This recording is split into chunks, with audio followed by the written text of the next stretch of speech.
ఓం శ్రీ గురుభ్యో నమః. ఓం శ్రీ మహాగణాధిపతియే నమః. అక్టోబర్ నెలలో ద్వాదశ రాశుల యొక్క ఫలితాలు ఏ విధంగా ఉన్నాయో ఒకసారి తెలుసుకుందాం. ముందుగా ఏ గ్రహాలు ఏ రాశుల్లో సంచరిస్తున్నాయో ముందుగా తెలుసుకుందాం. ముఖ్యంగా శని మీనరాశిలో వక్రస్థితిలో ఉండటం, రాహు కుంభరాశిలోను, కేతు సింహరాశిలో సంచారం చేయడం జరుగుతుంది. ముఖ్యంగా ప్రధానంగా గురువు అక్టోబర్ మాసంలో 18వ తారీఖు వరకు కూడా మిథున రాశిలో సంచారం చేసి 18వ తారీఖు నుంచి కర్కాటక రాశిలో ప్రవేశం జరుగుతుంది. అంటే అది అతిచారము అంటారు. కర్కాటక రాశిలోకి ప్రవేశించడం అనేది జరుగుతుంది. మిగతా గ్రహాలను మనం చూసుకునేటట్టయితే ముఖ్యంగా కుజుడు బుధుడు తులారాశిలో సంచారం చేయటం, అక్టోబరు ప్రథమార్థంలో శుక్రుడు సింహరాశిలోను, ద్వితీయార్థంలో కన్యారాశిలోను సంచారం చేయటం, రవి ప్రథమార్థంలో కన్యారాశిలోను, అలానే ద్వితీయార్థంలో వచ్చేటప్పటికల్లా అంటే అక్టోబర్ 18వ తారీఖు తర్వాత రవి తులారాశిలో సంచారం చేస్తారు. ఈ సంచారాల వల్ల ఈ గ్రహాల యొక్క విషయంలో మనం ముందుగా ముఖ్యంగా ఎలాంటి రాశుల వాళ్ళకి ఎలాంటి ఫలితాలు కలుగుతాయో ఒకసారి పరిశీలన చేద్దాం. మేషరాశి వాళ్ళకి రాస్యాధిపతి అయిన కుజుడు సప్తమ స్థానంలో ఉండటం వల్ల, అంటే రాస్యాధిపతి అయ్యాడు, ఇక్కడ అష్టమాధిపతి కూడా సప్తమ స్థానంలో ఉండి, ఇక్కడ సప్తమ స్థానంలో ఉండటం వల్ల ఏంటంటే ఏది కూడా భార్యాభర్తల మధ్యలో విషయంలో కానీ అలానే అపార్థాలు అనర్థాలు లేకుండా కొద్దిగా జాగ్రత్తగా ప్రవర్తించాలి. అంటే ఏది కూడా చిన్న చిన్న విషయాలు ప్రతి విషయంలో కూడా మనం ఏది కూడా అపార్థం చేసుకుండా కొంత భార్యాభర్తల సఖ్యతతోటి చాలా ఇంపార్టెంట్గా ఉండటం చాలా మంచిది. దానితో పాటు మిగతా గ్రహాలను మనం చూసుకునేటట్లయితే ముఖ్యంగా మనకి గురువు యొక్క బలాన్ని మనం చూసుకుందాం. అంటే గురువు తృతీయ చతుర్థాల్లో ఉంటాడు. అంటే 18వ తారీఖు నుంచి కూడా గురువు అతిచారంలో ఉండి కర్కాటక రాశిలోకి ప్రవేశం చేయటం వల్ల కూడా కొంత ఆర్థిక పరంగా ఇబ్బందులు లేకుండా చూసుకోండి. పొదుపును పాటించండి. ఫైనాన్షియల్ పరంగా ఎవరికీ కూడా డబ్బులు ఇచ్చే ప్రయత్నం అనేది చేయొద్దండి. ఎందుకంటే ఉద్యోగపరంగా అనుకూలంగా ఉన్నా వీళ్ళకి ఏదైతే ఫైనాన్షియల్ పరంగా వాళ్ళకి ఏరే వాళ్ళకి ఇచ్చి వీళ్ళు ఇబ్బంది పడే అవకాశం అనేది ఉంటుంది. కాబట్టి ఇబ్బంది పడకుండా చూసుకోవడం అనేది చాలా మంచిది. అలానే మిగతా గ్రహాలని మనం చూసుకునేటట్టయితే శుక్రగ్రహము పంచమ షష్టమాల్లో ఉంటాడు. అంటే శుక్రుడు వచ్చేటప్పటికల్లా సింహరాశిలో ప్రథమార్థంలో ఉండటం, అలానే ద్వితీయార్థంలో షష్టమ స్థానంలో ఉండటం వల్ల కొంత వివాహ ప్రయత్నాలు సఫలీకృతం కావటం, అలా సుఖాన్ని సౌఖ్యాన్ని భోగాన్ని అనుభవించే అవకాశాలు ఎక్కువగా ఉంటాయి. కాబట్టి ఇక్కడ శుక్రుడు వల్ల పెళ్లి యొక్క ప్రయత్నాలు చేస్తే వాళ్ళకు అనుకూలంగా ఉండే అవకాశాలు ఖచ్చితంగా ఉంటాయి.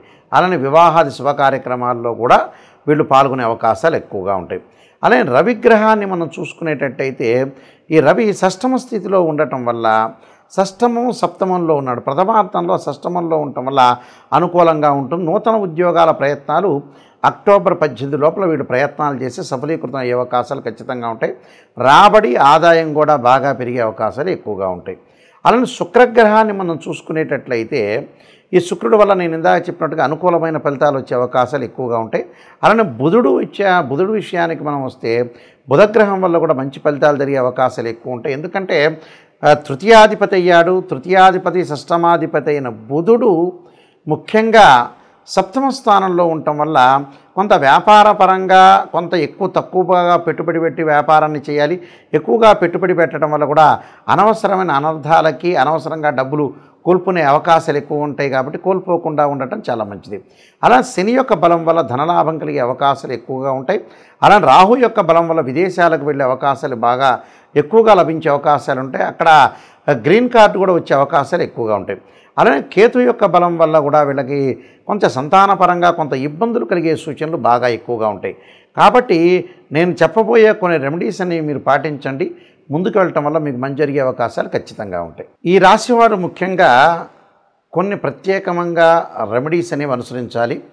ఆ రెమెడీస్లో నేను కొన్ని పరిహారాలు చెప్తాను. ఆ పరిహారాలు పాటిస్తే మంచి జరిగే అవకాశాలు ఖచ్చితంగా ఉంటాయి. ఎందుకంటే ఈ రాశి వాళ్ళు ముఖ్యంగా సూర్యుడి యొక్క నమస్కారాలు చేయటం మంచిది. ఈ అక్టోబర్ మాసాల్లో 4 ఆదివారాల పూట కూడా 4 ఆదివారాలు ప్రాతకాలంలో సూర్యుడు ఉదయించే సమయంలో సూర్యుడి యొక్క ప్రార్థన చేయాలి.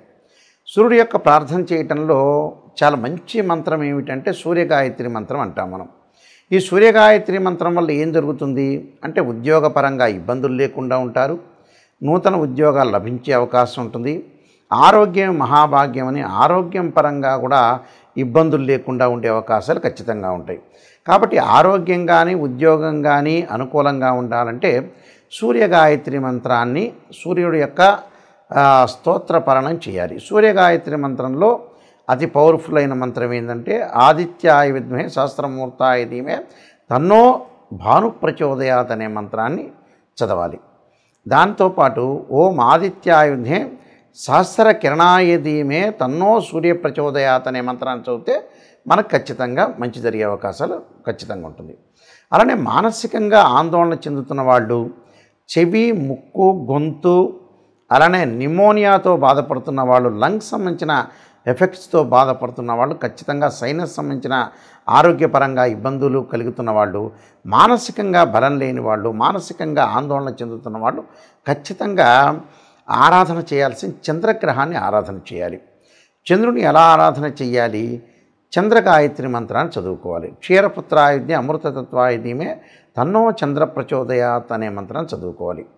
రియల్ ఎస్టేట్ కానీ అలానే అగ్రికల్చర్ ల్యాండ్స్లో కానీ రైతులు కానీ బిల్డర్స్ కానీ కెమికల్ కంపెనీస్ వాళ్ళు కానీ డాక్టర్స్ కానీ కోర్టు వ్యవహారాలు పోలీస్ స్టేషన్ వ్యవహారాల్లో చిక్కుకున్న వ్యక్తులు అలానే ఏదైతే ఆస్తిపాస్తుల గురించి గొడవలు అన్నదమ్ముల మధ్యలో గొడవలు ఉన్న వాళ్ళు తప్పకుండా సుబ్రహ్మణ్య స్వామి యొక్క ఆరాధన చేయాలి. అంటే 2 జంట సర్పాలను దానం చేయటము అలానే రాహుకాలంలో పూజ చేయటము సుబ్రహ్మణ్య స్వామి యొక్క ఆరాధన చేయాలి.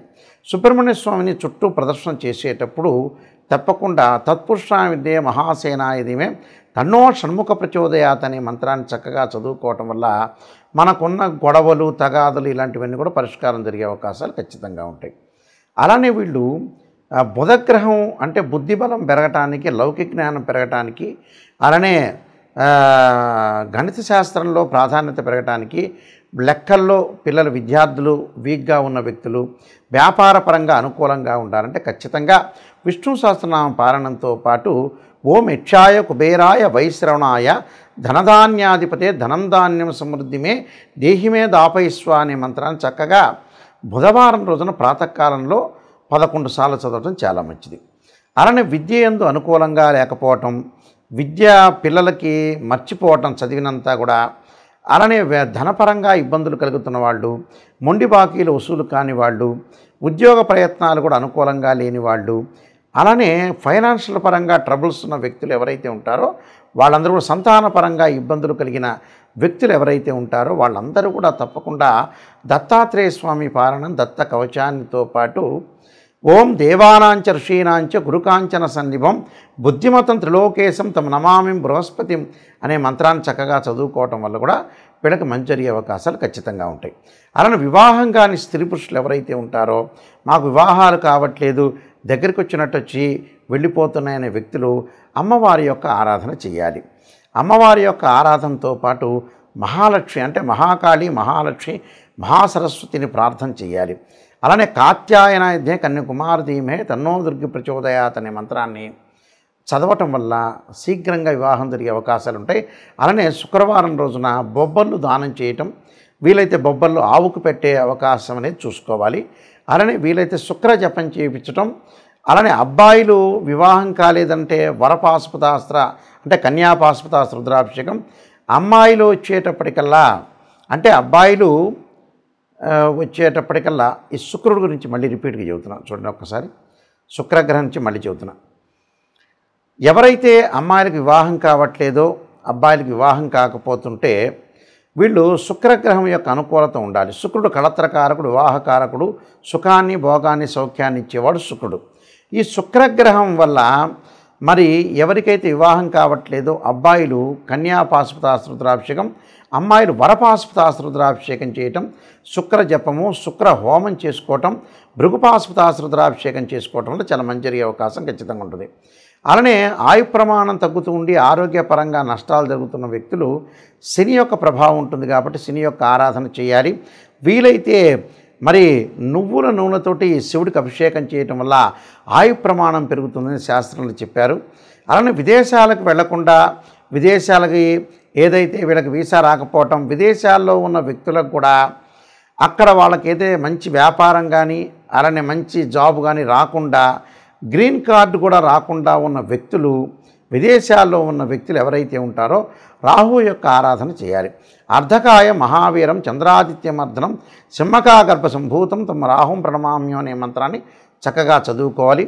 అలానే జ్ఞానవృద్ధి లేకుండా, ఎక్కడైనా సరే ఆధ్యాత్మిక చింతన లేకుండా మొండిగా ఉండి కోపాన్ని బాగా ఎక్కువగా తగ్గించుకోలేని వ్యక్తులు, కోప్పడుతుంటే చికాకులు కలిగి అలానే గొడవలు పడుతున్న వ్యక్తులు ఎవరైతే ఉంటారో వాళ్ళు కేతు యొక్క ఆరాధన చేయాలి. కేతువుకు అధిష్టాన దేవత అయిన గణపతి యొక్క ఆరాధన చేయాలి. గణపతిని గకార స్తోత్రంతో గరికతోటి పూజ చేయటం వల్ల వాళ్ళకి జీవితంలో ఉండే విఘ్నాలన్నీ కూడా తొలగిపోయే అవకాశం ఖచ్చితంగా ఉంటుంది.